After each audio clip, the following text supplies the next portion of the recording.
እየተሰራልን ያለው ራሻኖቹ እንደሚሉት በራሻኛ ቋንቋ ማለት ነው ዲጂታል ጉላግ ወይንም ስውር እስር ቤት ነው። እስር ቤቱ አይን ያላቸው ብቻ የሚያዩት፣ አይን የሌላቸው የማያዩት ማለት ነው።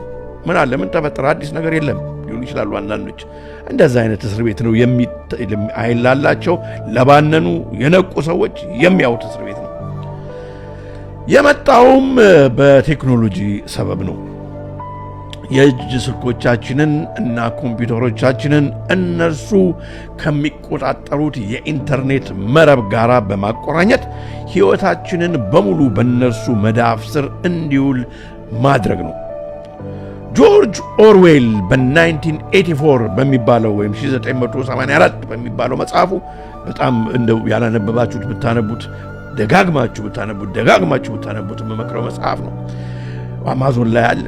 በሚባለው መጽሐፉ እንደተናገረው አይነት አስፈሪ የባርነት ወይም ኦርዌላውያን ዓለም ውስጥ እየገባን እንገኛለን። የባርነት ዓለም ውስጥ ማለት ነው።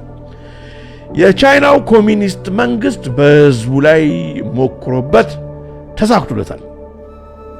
ምዕራባውያን የጨለማ መንግስታትም እቅዳቸው ይህ ነው።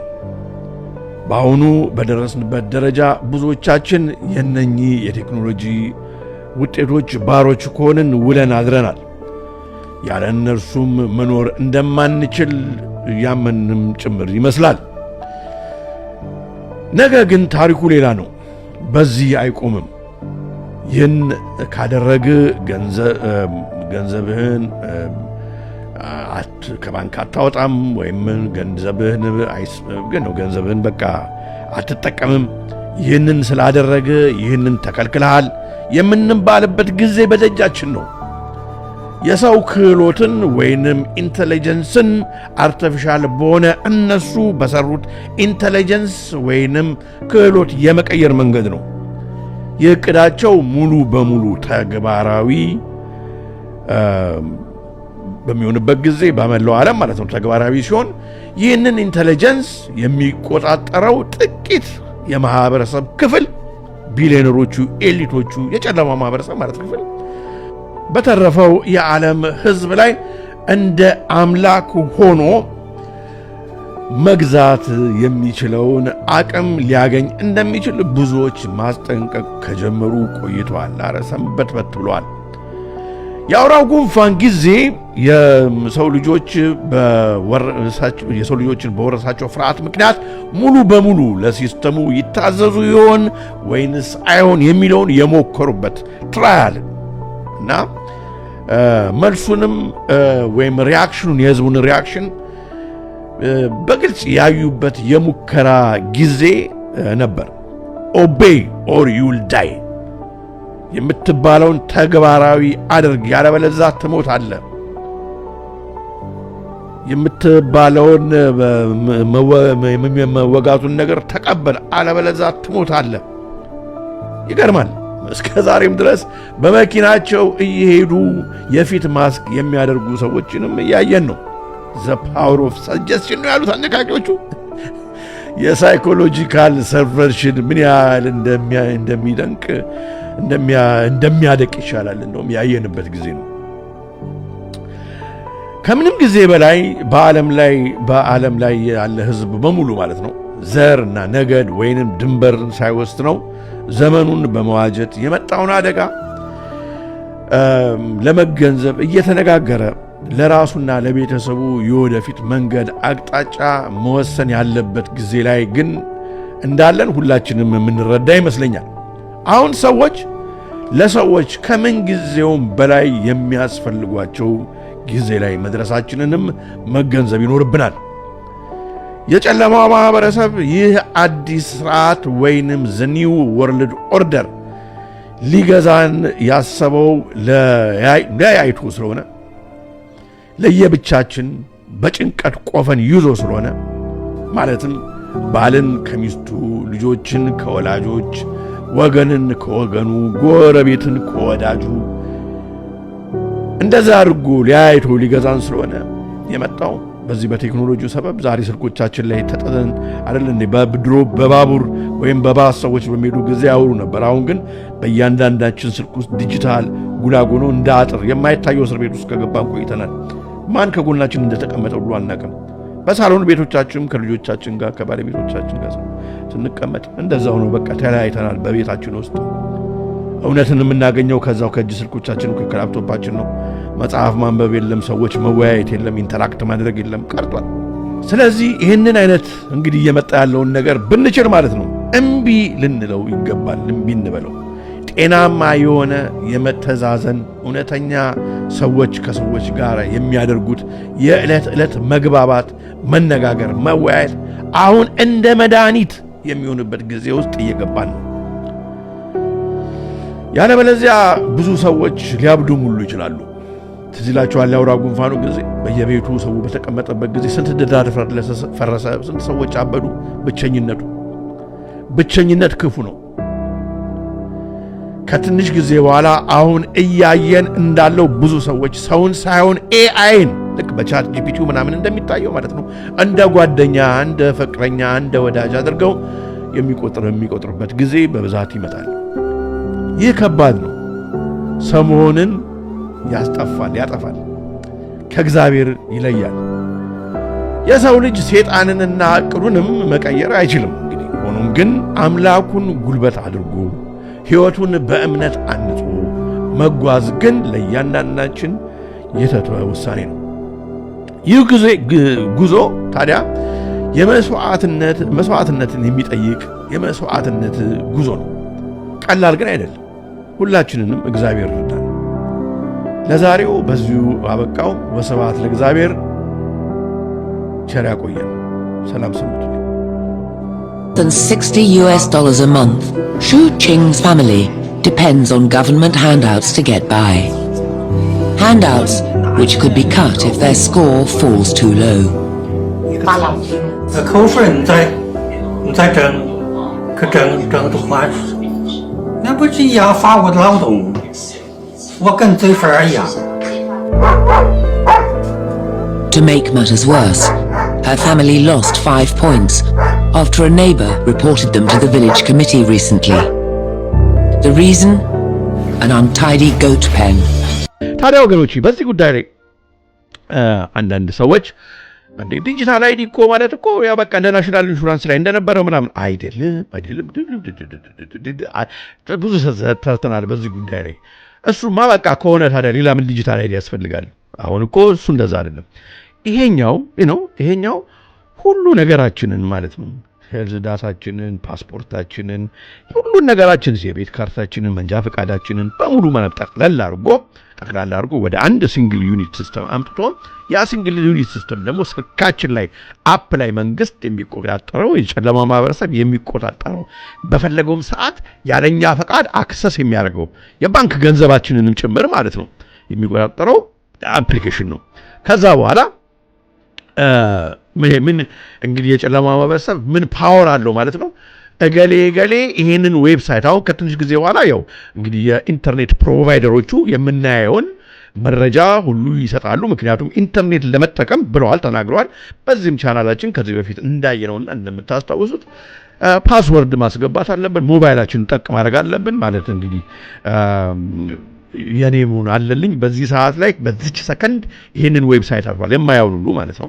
ለዛ እኔን ለመሰለል ለሚፈልግ ስለኔ ማወቅ ለሚፈልግ ቦዲ ይሰጣል ማለት ነው ለጨለማ ማለት ነው። ከዛ መንግስትን አሁን ይሄኛው አሁን እየሰራው ያለው ነገር ማለት ነው አለልኝ በሮብ ቀን በ7 ዲሴምበር ማለት እንደዚህ እያየው ስለ ዲጂታል አይዲ ስለ ክትባቱ ምናምን እያወራ ነበረና ብሮ በሚያጥቃጥርበት ጊዜ ከዛ በኋላ አለልኝ ካሴ ከዚህ በኋላ ኢንተርኔት አይጠቀሙ ብለው ይደነግጋሉ ማለት ነው። እሱ ብቻ አይደለም በመቀጫም ደረጃ ይመጣል። ገንዘብ ያለኔ ፈቃድ ኤአዩ ሲስተም በሚያዝበት እነሱ በሚያዝበት ሁኔታ ባንኬ ፍሪዝ ይደረጋል ማለት ነው። እናው ላይ ወደ ሶሻል ክሬዲት ሲስተም የሚሄድበትን መንገድ ያመጣልና ብዙ ሰዎች ማለት ነው የመንፈሳዊ የሃይማኖት አባቶችን ጨምሮ እኔ ስም መጥራት አልፈልግም። አንድ ነው ምን ችግር አለው? ይሄ እኮ ስራ ቀለል ያደረከ ከክላሰር አሰራር ወደ ዲጂታል ለመሄድ ነው ያሉ የሚናገሩ ሰዎች አሉ። በጣም የማዝነው ነገር ወደ ግሪክ አባቶች እኛ እንግዲህ በጣም ብዙ ጊዜ ጮናል። የሌላውም እንግዲህ የኦርቶዶክስ ተዋህዶ አባቶች ኢቭን የሙስሊሙ ሃይማኖት አባቶች ይህን ነገር ዴንጀሩን አይተው አስቀድመው ተናግረዋል። እኛ አገር ግን አሰች የሚናገሩ ሰዎች እያስተዋልን አይደለም፣ በተለይ በሃይማኖቱ ዙሪያ። ለማንኛውም እኔ እነሱን ለመተቸት ብቃት ኑሮኛ አይደለም፣ ግን ያለውን ዴንጀር አሁን እንደው ማንም እኮ ገለጥ አድርጎ የሚያየው ነገር ነው። ነገ ማለት ነው የተመረጠው የተመረጠው እንኳን የሚለው ይታረምልኝ ኢትዮጵያን እየመራ ያለው መንግስት ወይም ኤርትራን እየመራ ያለው መንግስት ወይም የሆነ ሀገር እየመራ ያለ መንግስት ይህንን ኢምፕሊመንት ካደረገ በኋላ ውረድ አትውረድ፣ ሰላማዊ ሰልፍ ውጣ አትውጣ፣ በእሱ ላይ ልጻፍ አልጻፍ ምናምን የሚባለው ነገር በሙሉ ያበቃለታል ማለት ነው። ጉሮሯችን የምንበላው የምንጠጣው ገንዘባችንን የምንጠቀምበት ነገር በሙሉ ወገኖቼ ይህንን በፓይለት ይህንን ዳታችንን የሚጠቀመው አካል የሚቆጣጠረውና ኢን ሪል ታይም ኢንስተንቲኒየስሊ ወዲያው ማለት ነው የሚያዝበት የሚቆጣጠርበት የሚቀጣን ይሆናል። አለቀ። ከዛ በኋላ በሶሻል ክሬዲት ፖይንት ስለሆነ የምንንቀሳቀሰው አንድ ነጠፋት ባጠፋን ቁጥር ከዛኛው ላይ ምን የሚዋሽ ነገር አለም? 1000 ተሰጥቶ ቢሆን ዛሬ ስንጀምር 700 600 500 ብቻ ከዛ በኋላ ባንኖር ይሻላል። ብዙ በቃ ልጆቻችንን ለማስተማር ያለን መብትኛ መኪና ለመከራየት ያለን መብት፣ ለመግዛት ያለን ቤት ለመግዛት ከባንክ ለመበደር ያለን መብት በሙሉ ያበቃለታል። አሁን ምናልባት ይመስለናል ይሄንን እንግዲህ የሚያዘው አሁን ኢሚዲየትሊ ያለው ሀገራችንን የሚመራው መንግስት ሊወስድ ይችላል። አይደለም፣ ዓለምን የሚቆጣጠረው የጨለማው ኃይል። ምክንያቱም ዲያብሎስ በአንድ ሀገር ላይ ሐሳዊ መሲህ በአንድ ሀገር ላይ ላዛረለም የሚመጣው ዓለምን ሊቆጣጠር ነው። ስለዚህ ኢትዮጵያ ስለምን ትቅር ነው ጨዋታው እና ለዚህ ነው አሁን ትኩረታቸው ይሄ በሃይማኖት የታነጸ ፈሪሃ እግዚአብሔር ያለው መጽሐፍ ቅዱስን ጠንቅቆ የሚያውቅ ብዙ መጽሐፍ ጠንቅቆ የሚያውቅ ህዝብ ለሌላውም ራሱ ችግር ነውና ካሁኑ ነው። ስለዚህ ይሄ አካሄድ እየሄደ ባለበት ሁኔታ ላይ ገና ሩቅ ነው ይላሉ አንዳንድ ሰዎች። ሐራ አይደለም ይኸው ተዘረጋ እኮ ሲስተሙ ወገኔ። አዎ የአውሬው ምልክት አይደለም ግን ወደ አውሬው ምልክት የአውሬው ምልክት እኮ መጨረሻ ላይ እኮ በቃ ቀላል ነገር ነው። ማንም የሚያስገድደን እኮ የለም። በግድ እኮ ችፕቃል የለም እኮ መጽሐፍ ቅዱስ ዮሐንስ ራእይም ላይ አስገድዶ እኮ አይደለም የሚለው። በቃ እኛ እኛ በዚህ ሲስተም ነው የምንጠቀመው። ወዳጅ መብላት ትፈልጋለህ? በቃ በዚህ ሲስተም እኮ ነው። በቃ ታም ምንድነው አንተ የምትደብቀው ነገር ከሌለ በስተቀር እነሱ ዲኖች ምናምን ቺፕ አስገብተው አንተ ምንድነው የምትከራከረው ምናምን የሚባልበት እንደዚህ አይነት ነገር ነው። ምንድነው ልጆች አንተ ምን እንደዚህ የነሱ ሲስተም እነሱ የኛን ሲስተም እንዳይከተሉ የምትፈልግ ከሆነ በቃ ልጆች ይነጠቃሉ የሚል አይነት መንገድ ነው የሚያመጣው። ዮሐንስ ራእይም ላይ እኮ የተናገረው እንዳይገዛ እንዳይለውጥ ምናምን የሚለው ያመጣል ነው ይሆናል። እዛ ደረጃ ላይ ይደርሳል። ስለዚህ እንደዛ በሚሆንበት ጊዜ ወገኖች ይከብዳል። ማን ነው አሁን ልጆች አይበሉም በሚባልበት ጊዜ ልጆቹ እያያቸው ስታርቭ ሲያደርጉ እሱ ባለው አቋም ምክንያት ማን ነው ልቡ መጨከን የሚያስችለው የሚለውን ነገር ነው የምናየው። ስለዚህ እዛ ደረጃ ላይ ከምንደርስ ፈጥነን አገራችን መሸሸጊያ ጥጋችን እንኳን ለኛ አይደለም ፈሪሃ እግዚአብሔር ላለው ለዓለም ከየትኛውም እንትን የመጣ ወደኛ ምን እንሸሸግባት ያችን 3 ዓመት ከመንፈቅ የተባለችውን የምናልፍባት እንድትሆን እንዲሁ ዝም ብለን ሳናውቅ ዙሪያችንን ሰንሰለት ታስረን ይሄ እኮ ሰንሰለት አይደለም ታስር እጅኔ ሰንሰለት አይደለም እግርን ታስር ተብለን ከዛ በኋላ ሂድ በቃ ከፈለክ ስትባል አትሄድም አለቀ። እንደዛ ከሚሆን ከዚሁ ማንም የአውሬው ምልክት ነው ያለ ሰው የለም። ይሄ ግን የአውሬው ምልክት ሊያደርጉት እየሄዱበት ነው። የአውሬው ምልክት ነው በቃ መንገዱ ነው፣ ጥርጊያ መንገዱ ነው። ስለዚህ እዛ ደርሰን በኋላ ላይ ጭንቅ ከሚሆንብን ይህንን ማድረጉ ይሻላል። አሁን እኮ እየታሰርን ነው ያያችሁ እየታሰርን ነው። ይሄን ለማለት ነው። ብዙ እዛ ላይ ከምቆይ እንቀጥል ወገኖቼ።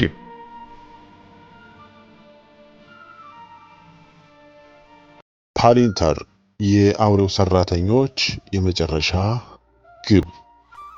ፓሊንተር ማለት የአውሬው ሰራተኞች የመጨረሻ ግባቸው ነው።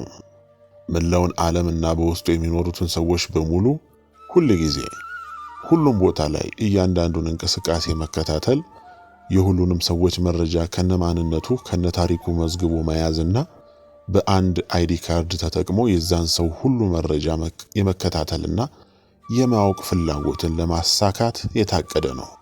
ይህ በቢሊዮን ዶላሮች ፈንድ የሚደረግ ድርጅት ከአሜሪካ እና ከእስራኤል መንግስት፣ ከፔንታጎን፣ ከሲአይኤ እንዲሁም ኤፍቢአይ ጋር በመሆን ሁሉንም መረጃ በአንድ የዳታ ቋት ማሰባሰብና ማንም ሰው እነሱ ከሚፈልጉት መንገድ ከወጣባቸው በካሜራዎች ተከታትሎ ምስሉን አውጥቶ ከምስሉ ስሙን፣ አድራሻውን፣ የሕክምና ታሪኩን፣ የባንክ፣ የትምህርት ቤት፣ የንብረት፣ የወንጀል መረጃውን፣ ሶሻል ሚዲያ ላይ ፖስት ያደረገውን ነገር ጭምር በማውጣት እዛ ሰው ላይ እንዲወሰድ የፈለጉትን አይነት ማንኛውንም ቅጣት ማስተላለፍ ነው።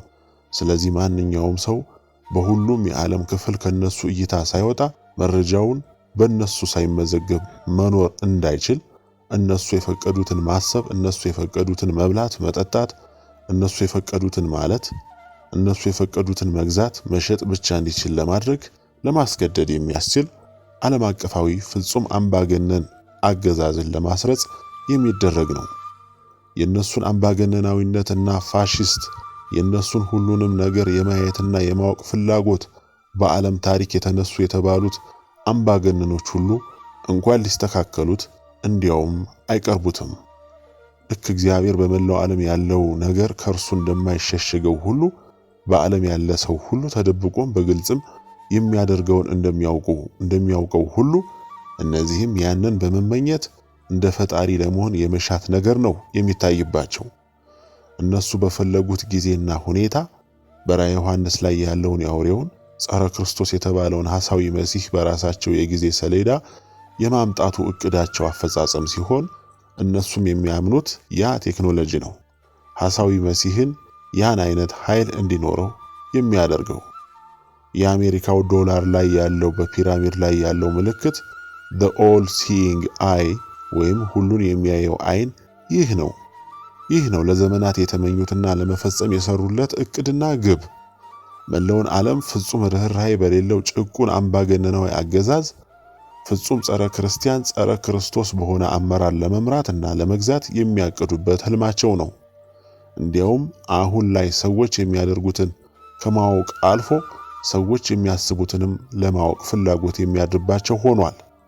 ይህም በኤሎን መስክ ድርጅት ኒውራሊንክ በሚባለው ተጠቅሞ በጭንቅላት ውስጥ የሚገጠም ቺፕ መስራት ከጀመሩ ቆይተዋል። ይህንን ነገርም በዚህ ሁኔታ ቀጥለው የሰዎችን ጭንቅላት እስከ መቆጣጠር ሰዎች የሚያስቡትንም ጭምር ልክ እንደ ፈጣሪ ለመያዝ አስበዋል። ለዚህም ሲባል በመላው ዓለም ሁሉም መንግስታት የዲጂታል አይዲ ስርዓትን እንዲዘረጉ፣ ዲጂታል አይዲም ከሶሻል ሚዲያ፣ ከባንክ አካውንቶች፣ ከትምህርት ቤትና ከሁሉም የመንግስት አገልግሎቶች ጋር እንዲያያዝ በማስደረግ እቅዱ እየተፈጸመ ነው። ታዲያ ከመላው ዓለም የሚመጣውን የቢሊዮን ሰዎች ዳታ ለመቆጣጠር ደግሞ እጅግ ግዙፍ ዳታን አውቶማቲክ በሆነ መልኩ የሚቆጣጠር አርቲፊሻል ኢንተለጀንስ በማዘጋጀት ያም መረጃውን በሙሉ እያዘጋጀ የማንኛውም ሰው ዳታ በተፈለገ ቁጥር በጥቂት ሰከንዶች ውስጥ የዛን ሰው ሙሉ ዳታ አዘጋጅቶ እንዲያስቀምጥ ማድረግ ነው። ይህ ሁሉ ህልም ታዲያ ልክ የባቢሎንን ግንባታ የመገንባት አይነት ህልም በመሆኑ ፈጣሪም እንዲሳካ የማይፈቅደው ጉዳይ ነው። ጊዜው ሲደርስ እርሱ ራሱ ያጠፋባቸዋል፣ ያፈርስባቸዋል። ምክንያቱም እንደ ባቢሎን ግንብ ሁሉ ይህም በፈጣሪ በራሱ ህልውና ላይ የሚደረግ መጻረር ስለሆነ እግዚአብሔር እንዳለ እግዚአብሔር እንደሚሰራ ለነሱም ሆነ ለመላው ዓለም ማሳየት ስላለበት ያ ህልማቸው ሳይሳካ ይቀራል። ይህም ብቻ ሳይሆን ያ ሁሉ እቅድ መሲህ የሚሉትን እነሱ ባሉትና እነሱ በፈቀዱት ጊዜ የማምጣት ህልም ስለሆነ ክርስቲያኖችንም አሳስቶና አታሎ ይህ የዓለም መጨረሻ ነው፣ የዓለም ፍጻሜ ነው በማለት በማሳመን ተስፋ የማስቆረጥም ህልም መሆኑ ነው። ነገር ግን ችግሩ ክርስቲያኖች ስለ ዓለም ፍጻሜ ሲያስቡ፣ እነዚህ ሰዎች ግን ከዚያ በኋላ ስለሚኖር ዓለምና እነርሱ ስለሚገዙበት ዓለም ማለትም ፖስት አፖካሊፕስ ከዚያም በኋላ መጨረሻው ለማይታወቅ ጊዜ መላውን ዓለም እንደ ፈጣሪ ሆነው መግዛትና መምራት ህልም ያላቸው ስለሆነ ነው። ያ ደግሞ ቀድመን እንዳልነው እግዚአብሔር እንዲሆን የማይፈቅደው ነገር ነው። የመረጃ ምንጭ ሰላቢ እጆች ድረገጽ። ዲጂታል መታወቂያ ለምን እንቃወማለን? አንዳንድ ሰዎች ባለማስተዋልና ባለማወቅ የዲጂታል አይዲን መቃወማችንን እንደ ክፋት አይተውታል። ተቃውሟችንንም ሀገር የሚለውጥ አዲስ ቴክኖሎጂን እንደ መቃወም፣ እንደ ኋላ ቀርነት አይተውታል።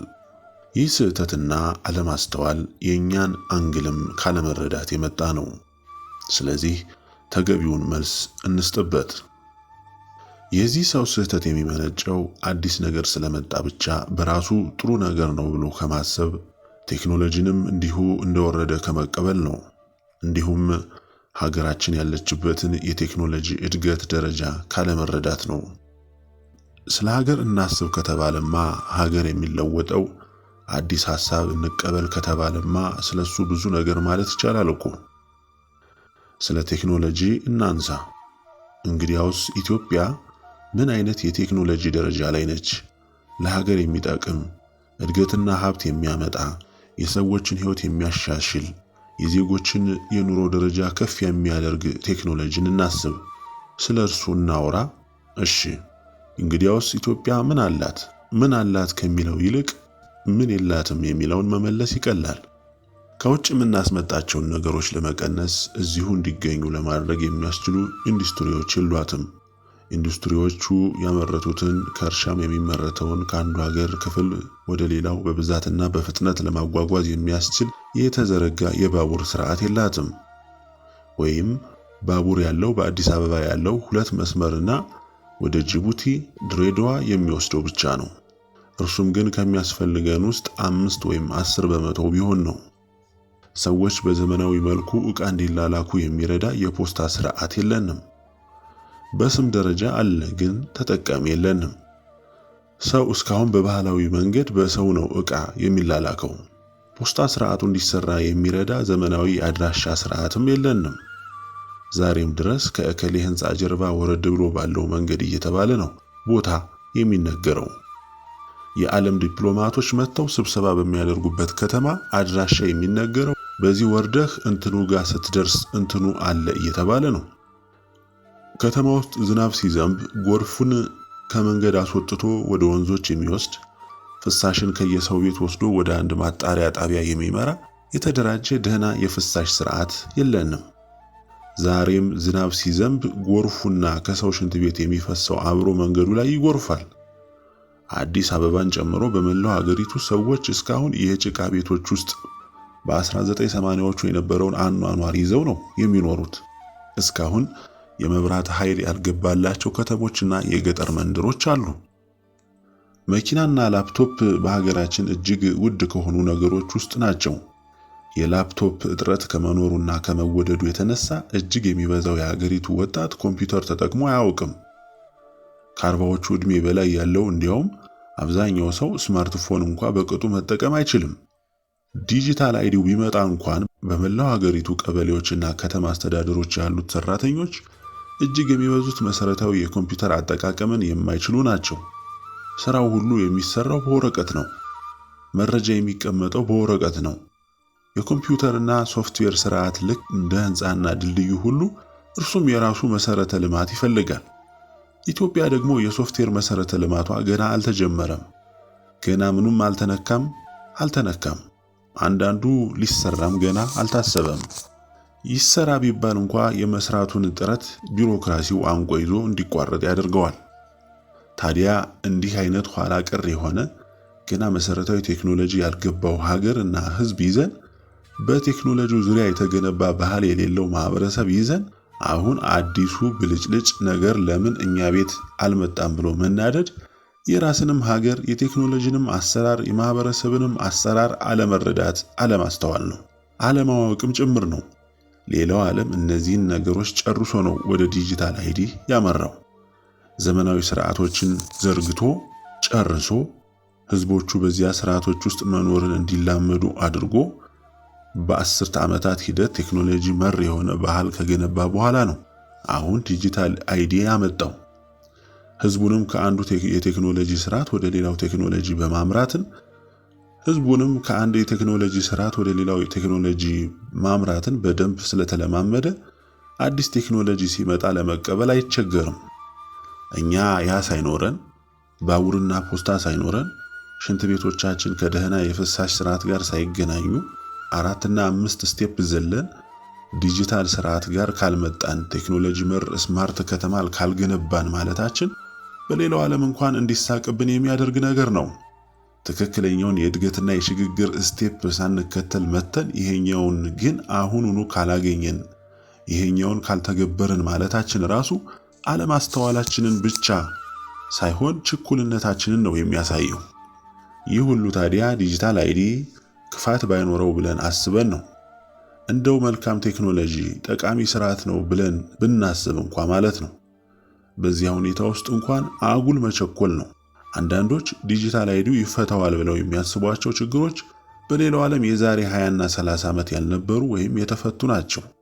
እኛ ዛሬ ላይ የወረቀት አሰራራችን እንኳን በቅጡ ሳይተገበር የቀበሌ ሰራተኞቻችን የተሻለ እንዲማሩ በማድረግና ፈረንጆች የዛሬ 30 ዓመት የተጠቀሙትን የወረቀት አሰራር ስርዓቶች በመጠቀም ብቻ መፍታት የምንችላቸውን ችግሮች ዲጂታል አይዲ ካልመጣ መፍታት አንችልም ማለት የኛን አለማወቅና አለማስተዋል፣ ቴክኖሎጂ ነክ ዕውቀታችንና አረዳዳችንም ትንሽ እንደሚቀረው ብቻ ነው የሚያመላክተው። ስለዚህ ባካችሁን እናስብ፣ እናስተውል። ዓለም ምን ደረጃ ላይ ነው? ከየት መጥቶስ ነው እዚህ የደረሰው? እኛ ምን ያህል ወደ ኋላ ቀርተናል የሚለውን እናስብ። እዛስ ለመድረስ እነሱ ያለፉትን 30 ደረጃዎች እኛም ማለፍ አለብን ወይስ በአንዴ ዘለን እነሱ አሁን ያሉበት ጋር መቆም አለብን የሚለውንም ጊዜ ሰጥተን እናስተውል። እግዚአብሔር ማስተዋሉን ያድለን። የመረጃ ምንጭ ሰላቢ እጆች ድረ ገጽ